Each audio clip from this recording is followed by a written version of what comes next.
प्राचीन काल से ही भारत का विदेशों से संपर्क रहा है।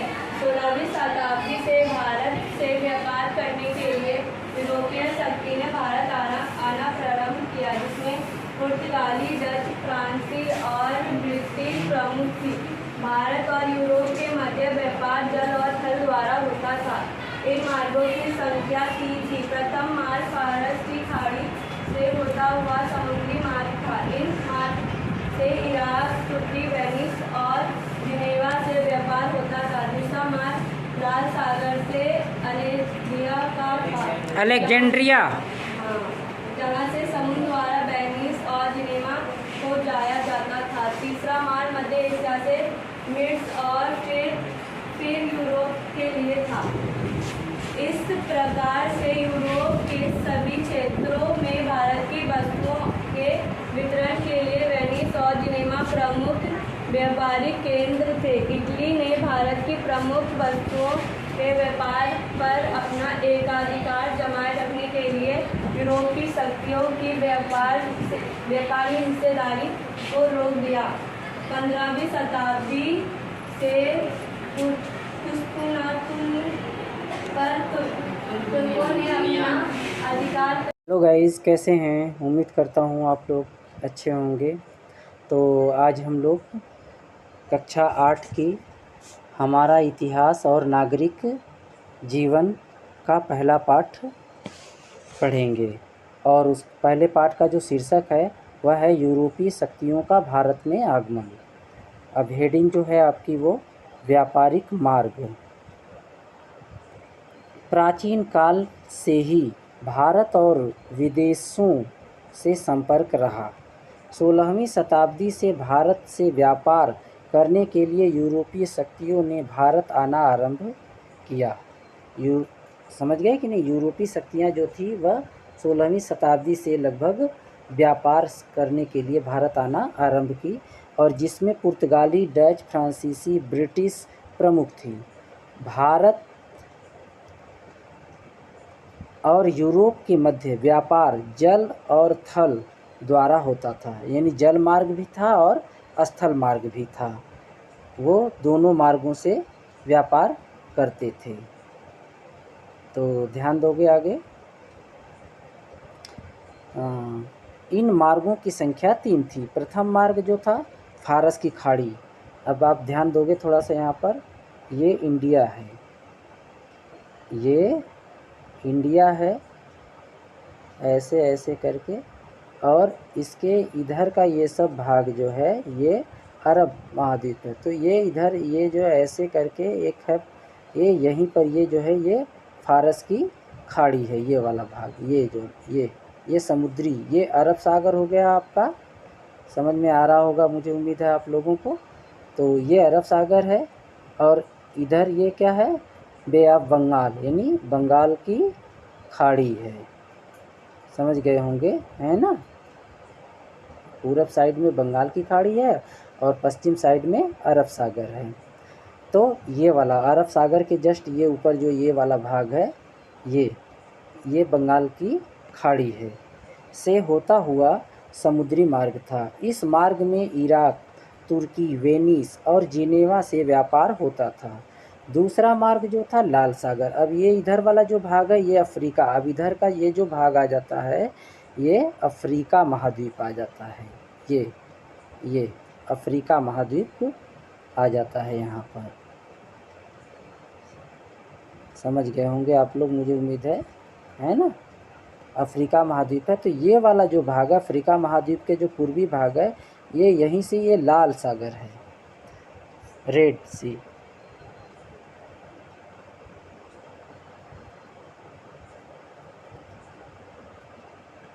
ये रेड सी है, ये इसे रेड सी और या लाल सागर भी कहते हैं, अफ्रीका महाद्वीप और एशिया महाद्वीप के बीच वाले भाग में।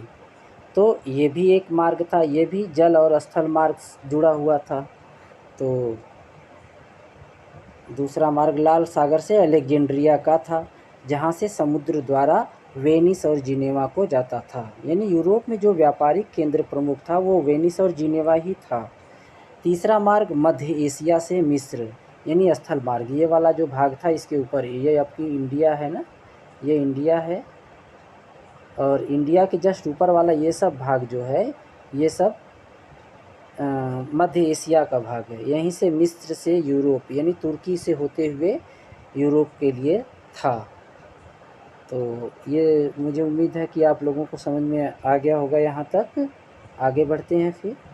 देखो ये है जो ये इंडिया का मैप है। यहाँ पे जो व्यापारी आए यहाँ पर व्यापार करने के लिए, ये उनके व्यापारिक केंद्र हैं। पीडीएफ फॉर्म में ये पूरा एकदम साफ स्पष्ट है, यहाँ पर इस पे स्पष्ट नहीं आ पा रहा है, लेकिन आप लोग जो को पीडीएफ में देखना उसमें सब ये जो ये बिंदु दिए रखे हैं, ये जो ब्लैक, रेड, ब्लू, ग्रीन, ये सब इनके स्थान हैं, इनके नाम लिखे हुए हैं और इनके स्थान है कहाँ पर कौन कौन सी अपनी यूरोपीय शक्तियों ने कंपनी स्थापित की। तो ये आप लोग पीडीएफ में देख लेंगे और उसे अच्छी तरह से प्रैक्टिस करेंगे, एकदम अच्छी तरह से याद हो जाएगा। तो आगे हम लोग बढ़ते हैं यहाँ से। इस प्रकार से यूरोप के सभी क्षेत्रों में भारत की वस्तुओं के वितरण के लिए वेनिस, जिनेवा प्रमुख व्यापारिक केंद्र थे। इटली ने भारत की सभी वस्तुओं के व्यापार पर एकाधिकार जमाए रखने के लिए यूरोप की शक्तियों की व्यापार में हिस्सेदारी को रोक दिया। इस बात को यहाँ पर ध्यान दोगे आप लोग, यानी इटली जो था, इटली भी यूरोप में ही है, लेकिन वहाँ यूरोपीय व्यापार का प्रमुख केंद्र जो था उन सभी पर इटली के व्यापारियों का ही एकाधिकार था। यानी व्यापार पर पूरी तरह से नियंत्रण, भारत से जो कुछ भी वस्तु जाती थी उन सब पर इटली व्यापारियों का ही एकाधिकार था। इटली के जो व्यापारी होते थे वो अरब व्यापारियों से सीधे माल खरीद करके वो यूरोप में बेचते थे। यूरोप के अन्य देश के जो व्यापारी थे वो कुछ भी नहीं कर पाते थे इन व्यापारियों के आगे, क्योंकि इटली के व्यापारियों का ही वहाँ पर क्या था, पूरी तरह से एकाधिकार जमा हुआ था। अब ध्यान दोगे 15वीं शताब्दी 1453 ईस्वी में कुस्तुतूनिया पर तुर्कों ने अपना अधिकार कर लिया। यानी तुर्कों का उस समय जो प्रमुख जो सुल्तान था वह था ख्वारिज़्म शाह। ख्वारिज़्म शाह ने पूरा जो मध्य एशिया यानी अरब क्षेत्र जो था उस पर वह अपना अधिकार करता हुआ चला जा रहा था। जिधर भी जा रहा था मार काट करते हुए पूरा अपना अधिकार कर लिया। पूरे अरब महाद्वीप पर, अरब प्रायद्वीप पर अपना कब्जा कर लिया। अरब महाद्वीप नहीं, अरब प्रायद्वीप पर अपना अधिकार कर लिया। अब तुर्कों ने यूरोप और भारत के मध्य पुराने सभी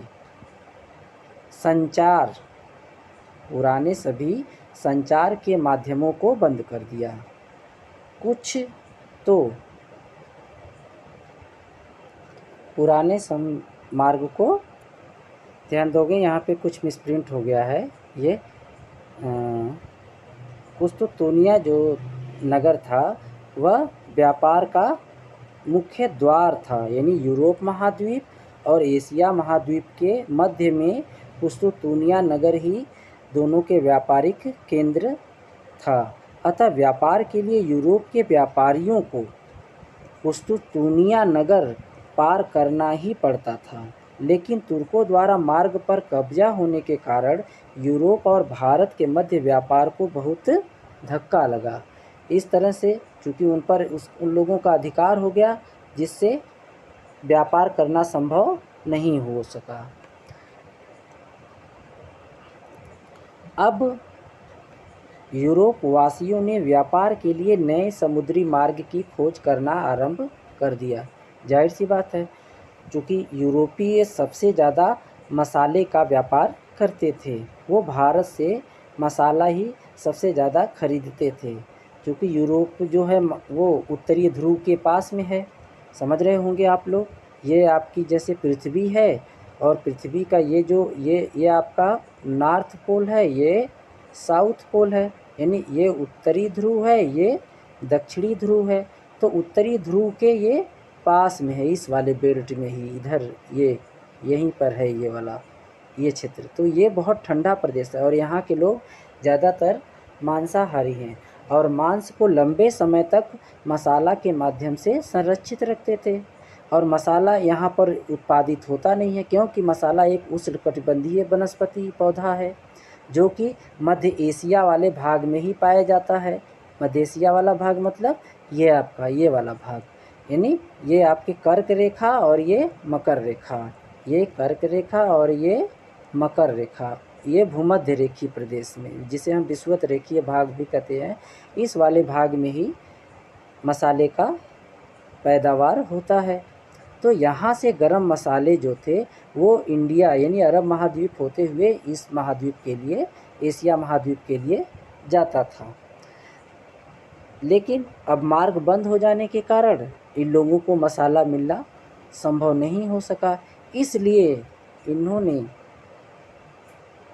अन्य मार्ग की खोज करना आरंभ कर दिया। अब यूरोप वासियों ने व्यापार के लिए नए समुद्री मार्ग की खोज करना आरंभ कर दिया। इन जगहों की खोज मात्र संभावनाओं के आधार पर थी।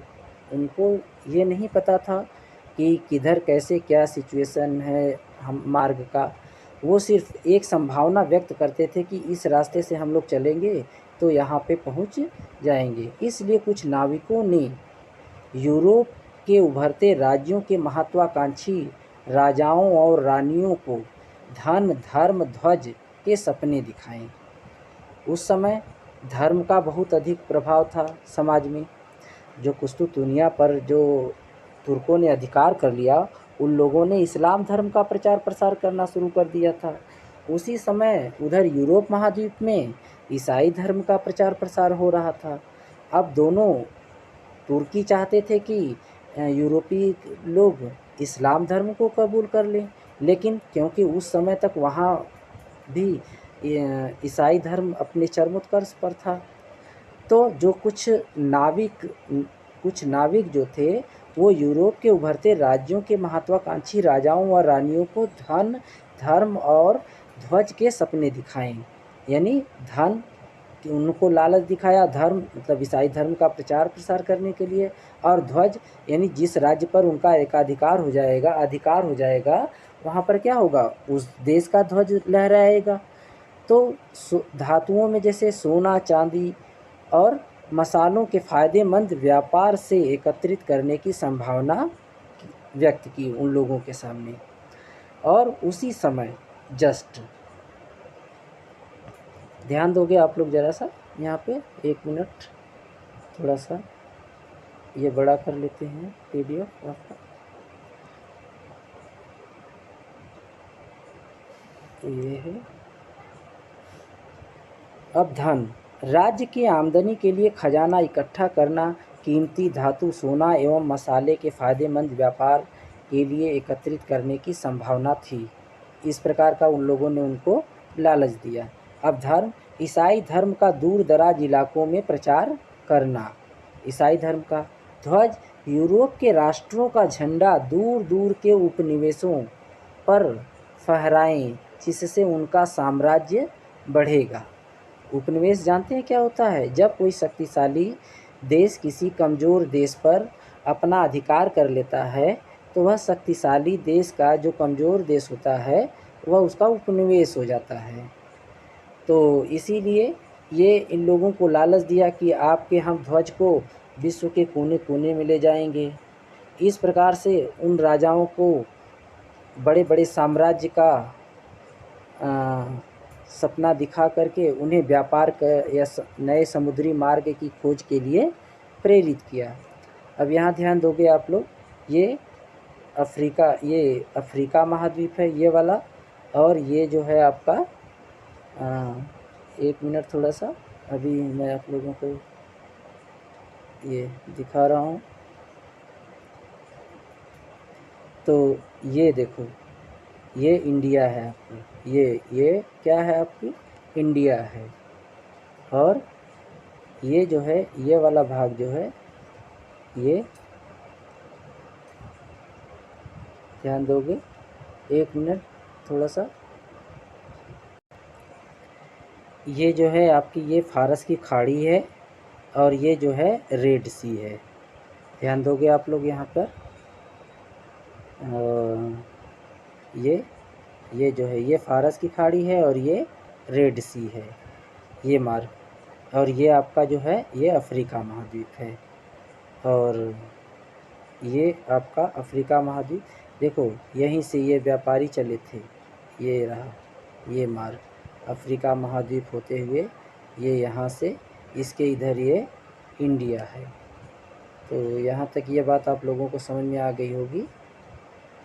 और आगे ध्यान देते हैं, ये रहा, ध्यान दोगे।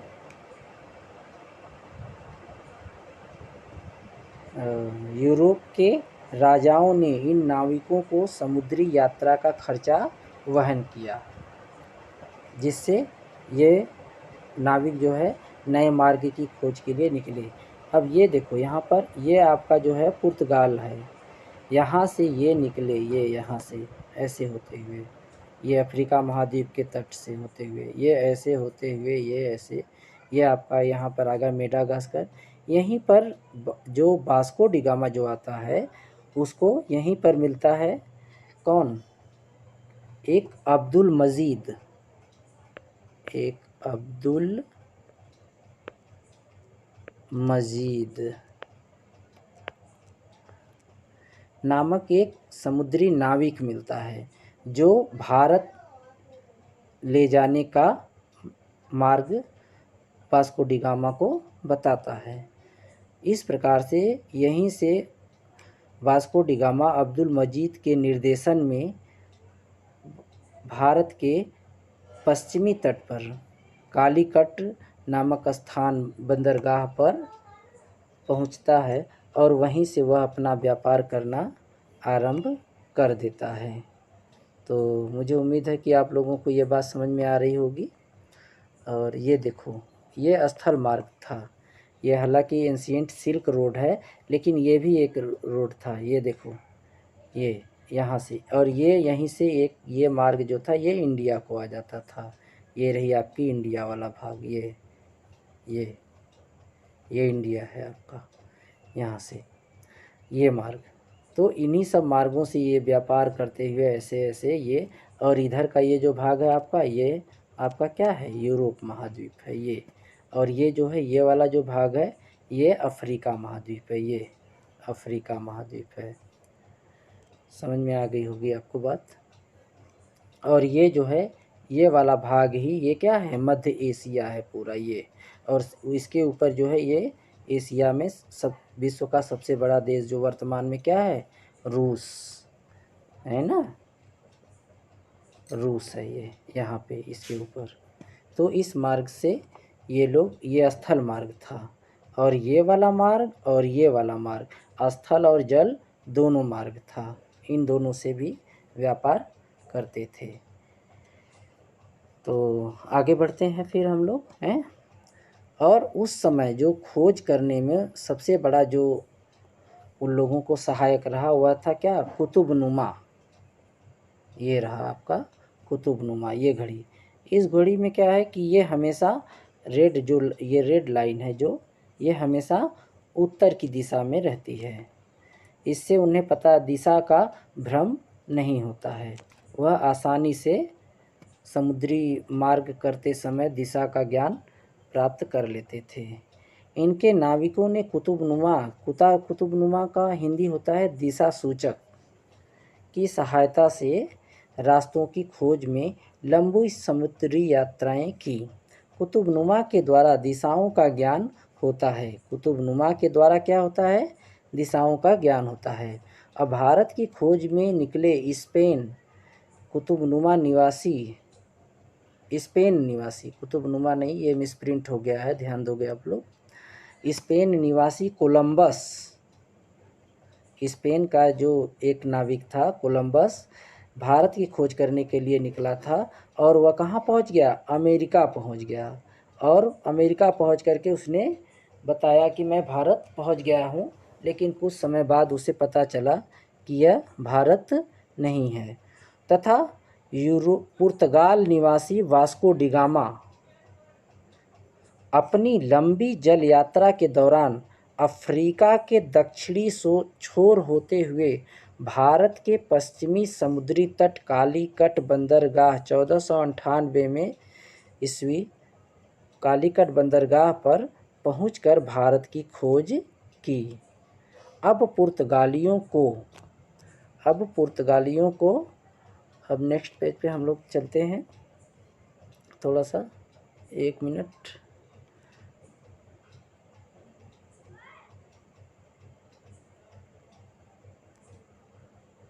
अब पुर्तगालियों के हिंद महासागर होते हुए पूर्वी द्वीप समूह का नया जलमार्ग मिल गया। यह क्या था? यह जल मार्ग था। अतः यूरोप और भारत के मध्य व्यापार पुनः आरंभ हो गया। अब जो व्यापार हो रहा था, अब इसमें क्या हो गया? अब ये डायरेक्ट यूरोप व्यापारी अब डायरेक्ट इंडिया से व्यापार करना शुरू कर दिए। पुर्तगालियों ने हिंद महासागर के माध्यम से होने वाले व्यापार पर अपना अधिकार कर लिया। हिंद महासागर, देखो पुर्तगाली जो थे हिंद महासागर पर अपना अधिकार करने के पीछे उनका सबसे बड़ा क्या कारण था, आप लोग जानते हैं? क्योंकि जल मार्ग पर सभी मजबूत नहीं थे। इनके पास इतने बड़े बड़े जहाज और बेड़े थे कि अन्य किसी के पास नहीं थे, और ये इसका फ़ायदा उठाते थे। कोई भी, चूँकि देखो उस समय भी जल मार्ग से व्यापार करना सस्ता था और आज भी जल मार्ग से व्यापार करना सस्ता है। तो जो और देश थे, व्यापारी थे, उन लोगों को ये धमकी देते रहते थे कि अगर हमारी बात आप लोगों ने नहीं मानी या हमें व्यापारिक छूट वगैरह और ऐसा कुछ नहीं दिया तो हम आपका माल जो है वो जब समुद्र में जाएगा तो हम उसे डुबो देंगे या तो लूट लेंगे। इस प्रकार से वे अपना समुद्री मार्ग पर एकाधिकार कर लिया। चूँकि हिंद महासागर में वो पहुंच ही चुके थे अफ्रीका महाद्वीप से होते हुए। जब वे भारत की खोज के लिए निकले, वे सोना चांदी लाते और हमारे देश से सूती रेशमी कपड़े और विभिन्न मसाले ले जाते थे और बहुत मुनाफा कमाते थे। पुर्तगाल की मजबूत नौसेना का मतलब जानते हैं ना? नौसेना आपका जो है वो जलीय, जो जल में सेना रहती है उसे नौसेना कहते हैं, के कारण हिंद महासागर से कोई दूसरा देश पुर्तगाल की इजाज़त के बिना अपना जहाज़ नहीं ले जा सकता था। अब यहाँ पर पुर्तगाल जो थे, जिस मार्ग का वास्को डिगामा ने खोज किया उस पर किसका एकाधिकार हो गया? पुर्तगाल का अधिकार। अब कोई भी अगर उस रास्ते से जाएगा तो वह बिना पुर्तगाल की इजाज़त के बिना नहीं जा सकता था। वास्को डिगामा के भारत पहुँचने के बाद एक एक करके हॉलैंड, फ्रांस, इंग्लैंड के व्यापारी भारत आए। ध्यान दोगे, देखो ये आपका वास्को डिगामा है, उसकी छवि है, और आगे ध्यान दोगे आप लोग। भारत में यूरोपीय व्यापारियों की होड़। अब यहाँ पे ध्यान दोगे, व्यापार के लिए लंबी यात्रा करने वाले जहाज, नाविक, धन, तीनों साधनों की बहुत ही महत्व था। इन साधनों को प्राप्त करने के लिए कुछ अमीर यूरोपीय व्यापारियों ने 17वीं शताब्दी में, ध्यान दोगे यहाँ पर 17वीं शताब्दी में क्या किए? शुरुआत की। 1600 ईस्वी से 1670 ईस्वी के बीच व्यापारिक कंपनियां स्थापित की। व्यापारिक कंपनियों का अर्थ है व्यापार में कई लोगों की हिस्सेदारी, शेयर का होना। समझ गए कि नहीं? सभी हिस्सेदार व्यापार में अपनी अपनी पूंजी लगाते थे। ये कोई ज़रूरी नहीं है, सभी जिसके पास जितनी पूंजी होती थी, जिस अनुपात में वो पूंजी लगाते थे उसी अनुपात में वो जो मुनाफा होता था उसमें आपस में बांट लेते थे, अपनी पूंजी लगाते थे। लगाई गई पूंजी के अनुपात में व्यापार से प्राप्त मुनाफे को आपस में बांट लेते थे। इंग्लैंड में ब्रिटिश ईस्ट इंडिया कंपनी की स्थापना हुई। हॉलैंड में डच ईस्ट इंडिया कंपनी बनी और फ्रांस में फ्रेंच ईस्ट इंडिया कंपनी बनी। आज भी निजी कंपनियां इसी प्रकार पूंजी इकट्ठा करती हैं। वर्तमान में भी तमाम अब निजी कंपनियां जो एक देश से दूसरे देश में व्यापार करती हैं, वो आज भी इसी प्रकार से मुनाफा इकट्ठा करती हैं। तो यहाँ पर थोड़ा सा आप लोग ध्यान दोगे कि भारत में यूरोपीय कंपनियों के आगमन का क्रमशः कैसे वो आई। देखो, सर्वप्रथम जो थे वो पुर्तगाली आए भारत में। दूसरे नंबर पर जो है डच आए। डचों की जो कंपनी थी United East India Company of Netherland, जो वर्तमान में नीदरलैंड है कि नहीं, वही उस समय डच था वह। और तीसरा जो है ये आपका तीसरा अंग्रेज 1600 ईस्वी के आसपास आए। डेनमार्क 1602 के आसपास और फ्रांसीसी 1664। यानी सबसे लास्ट में कौन आए? फ्रांसीसी।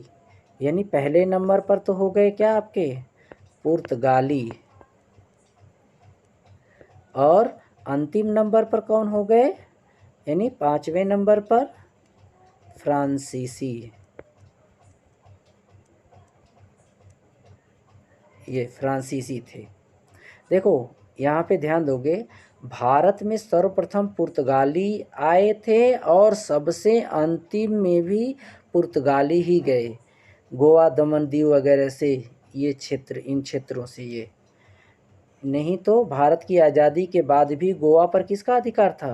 पुर्तगालियों का अधिकार था। लेकिन भारत की आज़ादी के काफ़ी समय बाद ये यहाँ से गए।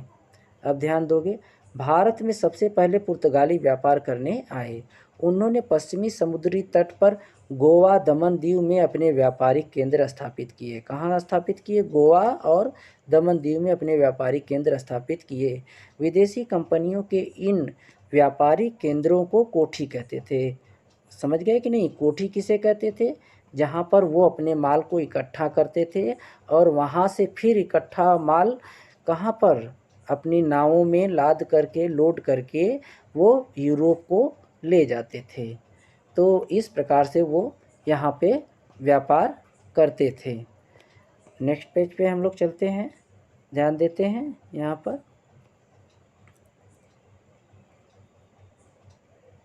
Just minute.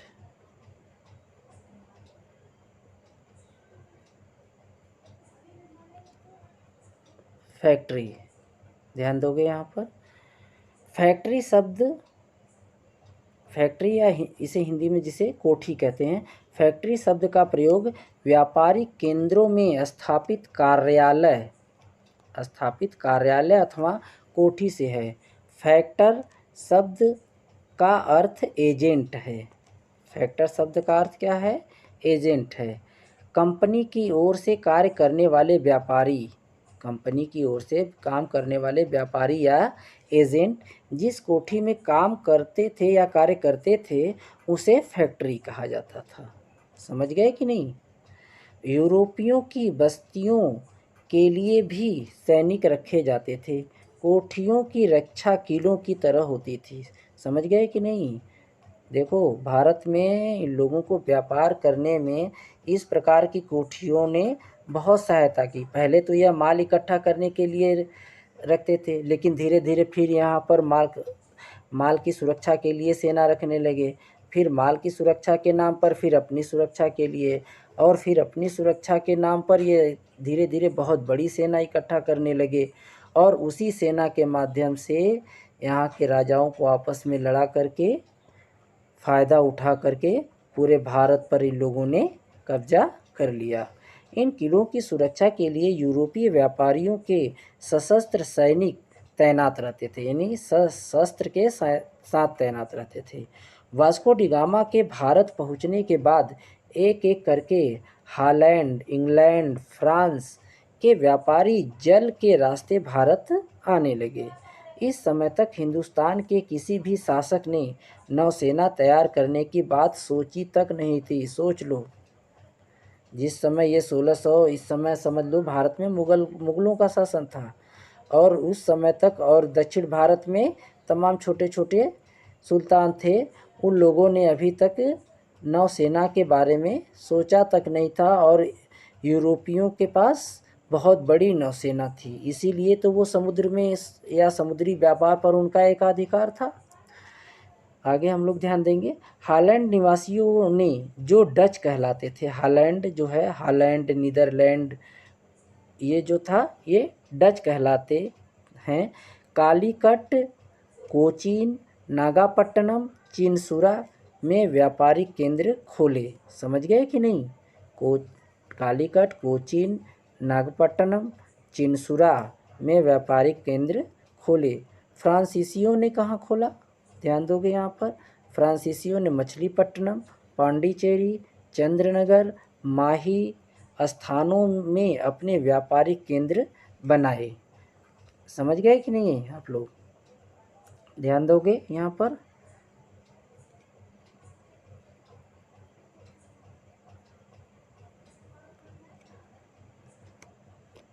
अंग्रेजों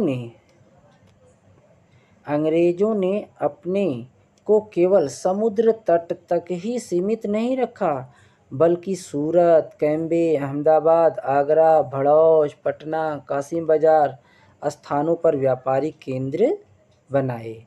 भारत में यूरोप के सभी देशों के व्यापारी पुर्तगालियों के हाथ से व्यापार छीनने की होड़ में लगे रहते थे। मतलब चूँकि सर्वप्रथम पुर्तगाली आए थे, तो पूरे व्यापार की कमान किसके हाथ में होगी? जाहिर सी बात है, पुर्तगालियों के हाथ में होगी। अब जो यूरोप के व्यापारी अन्य देश के थे, डच, डेनमार्क और अंग्रेज, फ्रांसीसी, ये सब पुर्तगालियों से जो व्यापारिक एकाधिकार था, यानी जो व्यापार कर रहे थे, उसे वो अपने हाथों में लेना चाह रहे थे या उस व्यापार पर अपना अधिकार स्थापित करना चाहते थे। उनकी कोशिश रहती थी कि वे भारत में कम से कम कीमत देकर सामान खरीद सकें, फिर वे इस सामान को यूरोप में अधिक से अधिक दाम पर बेचकर खूब मुनाफा कमा सकें। समझ गए ना? क्योंकि उस समय वास्को डी गामा जब यहाँ से गया कि नहीं, तो ऐसा इतिहासकारों का मानना है या उसने उल्लेख किया भी है कि उसे 100 गुना फ़ायदा हुआ। कितना हुआ? यानी 1 रुपये की वस्तु उसने कितने रुपये में बेची? 100 रुपये में उसने सेल किया और उसे 100 गुना फ़ायदा हुआ। उन्होंने पाया कि सूरत, मछलीपट्टनम या मसूलीपट्टनम जैसे बड़े बंदरगाहों पर जो सामान व्यापारियों द्वारा बिकने लाया जाता है वह महंगा मिलता है। यानी बंदरगाह तक जो माल पहुंचता था, उनको लगा कि क्या वह माल महंगा मिलता है, इसलिए यूरोप के व्यापारी गांव-गांव में अपना आदमी या एजेंट भेजकर सीधे कारीगरों से माल खरीदने की कोशिश में रहते ताकि सस्ता माल मिल सके।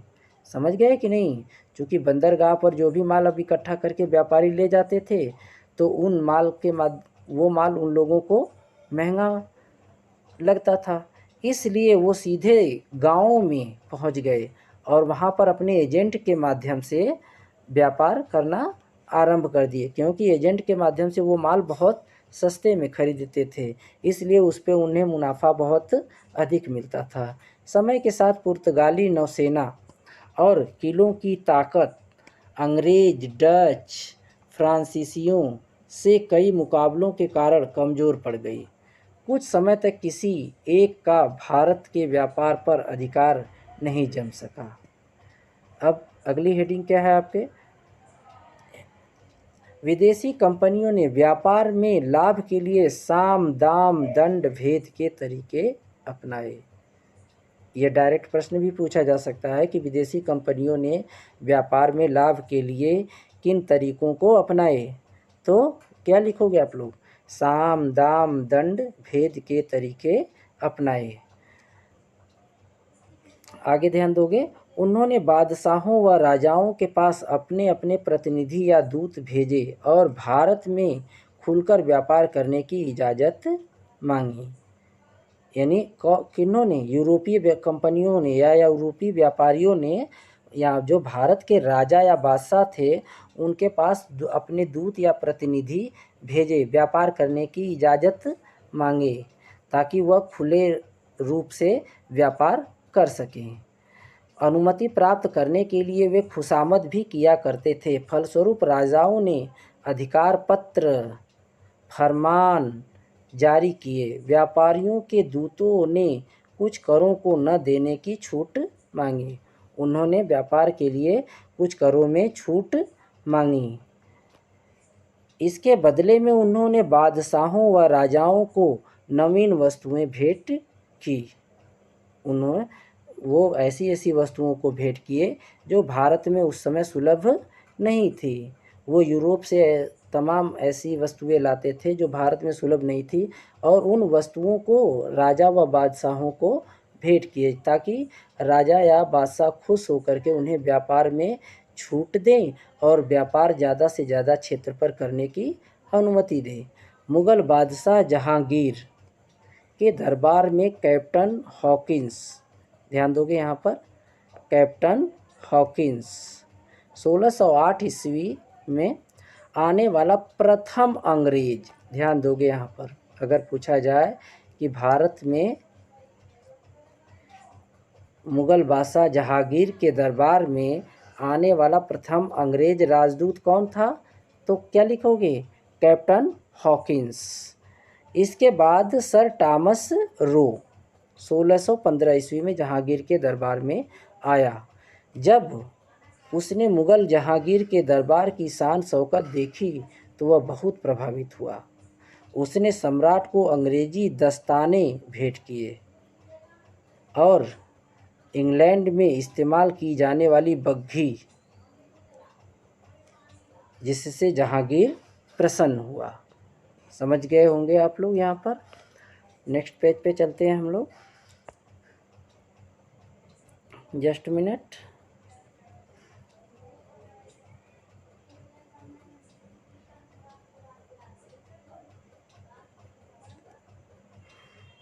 ध्यान दोगे।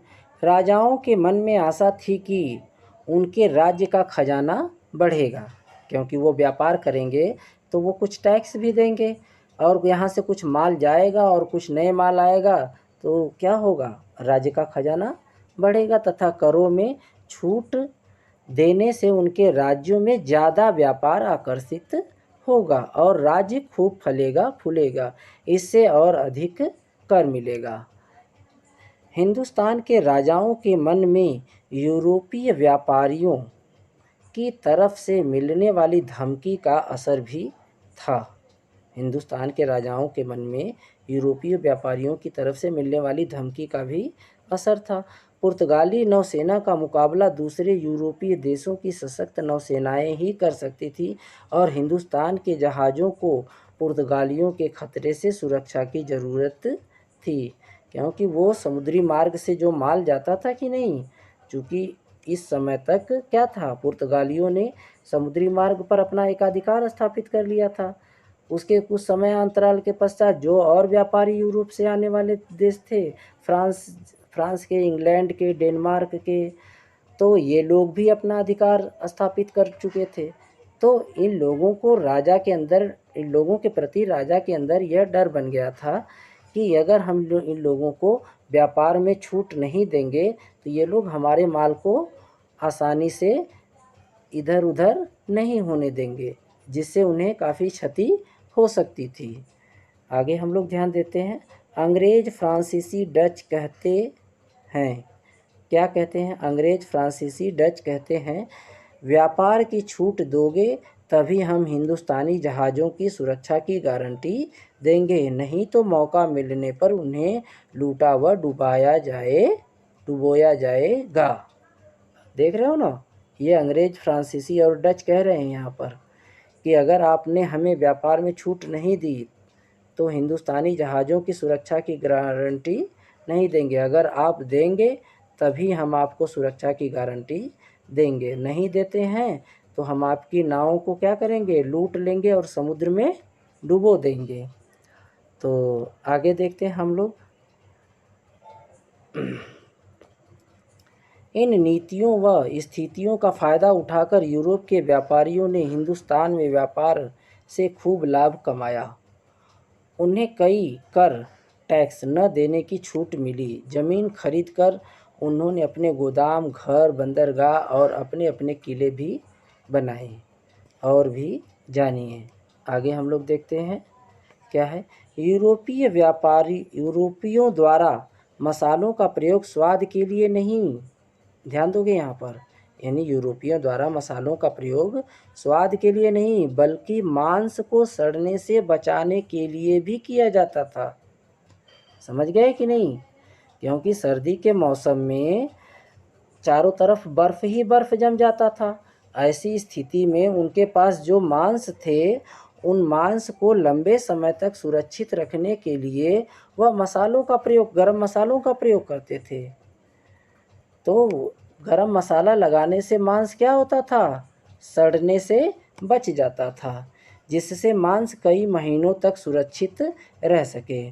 पुर्तगाल, इंग्लैंड, फ्रांस, हॉलैंड आदि यूरोपीय देशों का क्षेत्रफल, जनसंख्या व संसाधन भारत के एक प्रांत उत्तर प्रदेश के क्षेत्रफल, जनसंख्या व संसाधनों की तुलना में कम है। वर्तमान में ये देश भारत से हजारों किलोमीटर दूरी पर हैं।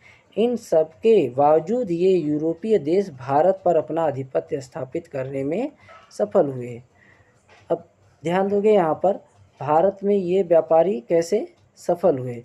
जिस समय यूरोपीय देशों में तकनीकी विकास जैसे घड़ी, छपाई के लिए प्रेस व बंदूक आदि बनाए जा रहे थे, उस समय हमारे देश के शासक इससे अनभिज्ञ व अपरिचित थे। समझ गए कि नहीं इस बात को? यहाँ पर जिस समय यूरोप में घड़ी, छपाई के लिए प्रेस, बंदूक आदि बनाए जाते थे, उस इन सब चीज़ों से हमारे देश के लोग क्या थे, राजा महाराजा जो भी थे वो लोग क्या थे, अनभिज्ञ थे, यानी उन्हें इसकी जानकारी नहीं थी। ये आज भी आधुनिक हथियारों का प्रयोग, उस समय के अनुसार तत्कालीन हथियारों का प्रयोग नहीं करते थे। ये सिर्फ तलवार, भाले वगैरह का ही प्रयोग करते थे। उस समय तक इन लोगों के पास बंदूक भी आ गई थी, तो बंदूक से ये बहुत अधिक आसानी से अपना एक राजा के या किसी अन्य झगड़ों को बहुत आसानी से वह अपनी विजय प्राप्त कर लेते थे। ध्यान दोगे। धनी व्यापारियों ने पैसा उधार देने के लिए बैंक की स्थापना की। समझ गए कि नहीं? धनी व्यापारियों ने पैसा उधार देने के लिए बैंक की स्थापना की। इसके लिए वे शुल्क लेते थे, जिसे ब्याज कहते हैं। समझ गए ना? इंटरेस्ट लेते थे, एक निश्चित मनी का और निश्चित इंटरेस्ट होता था। लोग अपना धन बैंकों में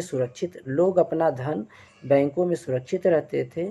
पहला बैंक इटली वासियों का था। देख लो, यानी उस समय भी यूरोपीय व्यापारियों में सब पहला जो बैंक था किसका था? इटली वासियों का ही था।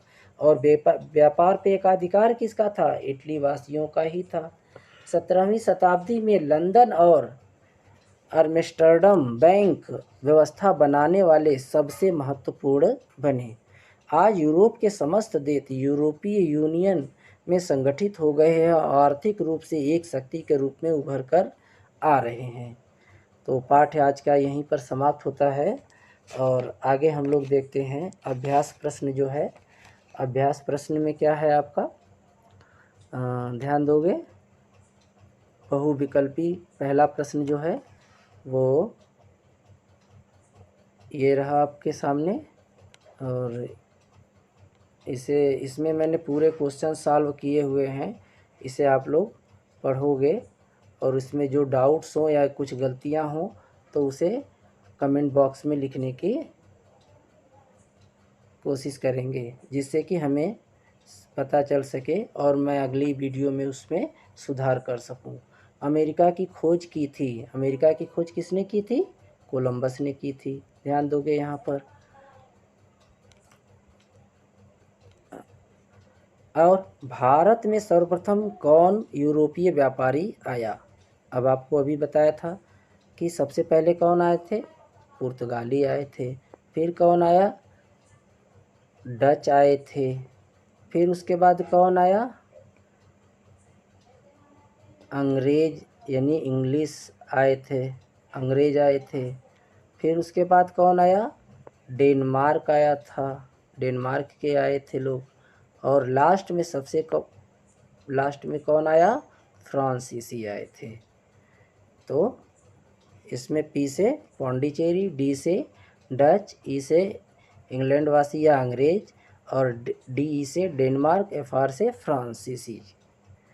अब ध्यान देंगे यहाँ पर अति लघु उत्तरीय प्रश्न जो है, किसी यंत्र के आविष्कार से लंबी समुद्री यात्राएं आसान हो गई। किस यंत्र के? तो कुतुबनुमा दिशा सूचक के आविष्कार से लंबी समुद्री यात्राएं आसान हो गई। वास्को डी गामा किस देश का निवासी था? ये जाहिर सी बात है, वो सर्वप्रथम पुर्तगाली ही था।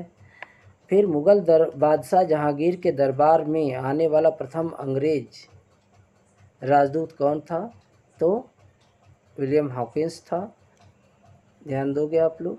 अब लघु उत्तरीय जो प्रश्न है, लघु उत्तरीय प्रश्न पर ध्यान दोगे। भारत और यूरोप के मध्य होने वाले व्यापारिक मार्गों के बारे में लिखिए। समझ गए ना? फारस की खाड़ी से होकर प्रथम मार्ग यह है आपका, ध्यान दोगे। द्वितीय मार्ग ये है आपका, तृतीय मार्ग ये है आपका। इसके बारे में आप लोग लिख लोगे, और कहीं त्रुटि हो तो उसे आप लोग ज़रूर बताने की कोशिश करेंगे। ये रहा व्यापारिक कंपनियों से आप क्या समझते हैं, तो ये आप यहाँ पे ध्यान दोगे। व्यापारिक कंपनी क्या है, कैसे है। कुछ अमीर यूरोपीय व्यापारियों ने व्यापार करने के लिए एक संगठन बनाया और व्यापार करने के लिए कुछ पूंजी लगाया। जो व्यापारी जिस अनुपात में पूंजी लगाया उसी अनुपात में मुनाफे को आपस में बांट लिए, जिसे व्यापारिक कंपनी का नाम दिया गया। अब दूसरी है, यहाँ पे ध्यान दोगे आप लोग। पुराने यूरोपीय व्यापारिक मार्ग कौन से थे? नए व्यापारिक मार्गों की खोज क्यों शुरू हुई? यह आपका प्रश्न है और दीर्घ उत्तरीय प्रश्न है।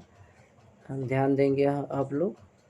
ये रहा आपका दीर्घ उत्तरीय प्रश्न जो है।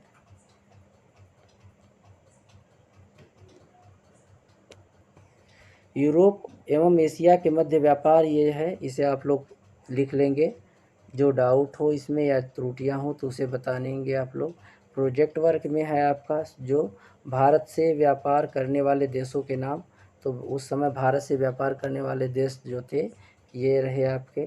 फिर भारत के उन स्थानों के नाम जहां विदेशियों ने अपनी व्यापारिक कोठियाँ बनाई। तो ये बहुत सारे जगह हैं, लेकिन हमने यहाँ पर कुछ जगह मेंशन किया है। वे वस्तुएं जिन्हें विदेशी व्यापारी भारत से अपने देश ले गए, ये भी है, यहीं पे ध्यान दोगे। कुछ है, रेशम है, कपास है, मसाले में जैसे काली मिर्च, लौंग, ये सब चीज़ें हैं।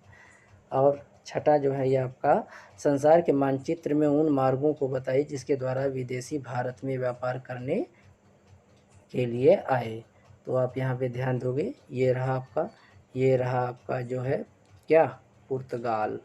यहाँ पर ये जो है छोटा सा, ये यूरोप महाद्वीप है। अफ्रीका के जस्ट ऊपर ये वाला जो भाग है ये यूरोप महाद्वीप है, ये अफ्रीका महाद्वीप है, और ये एशिया महाद्वीप है। समझ गए ना?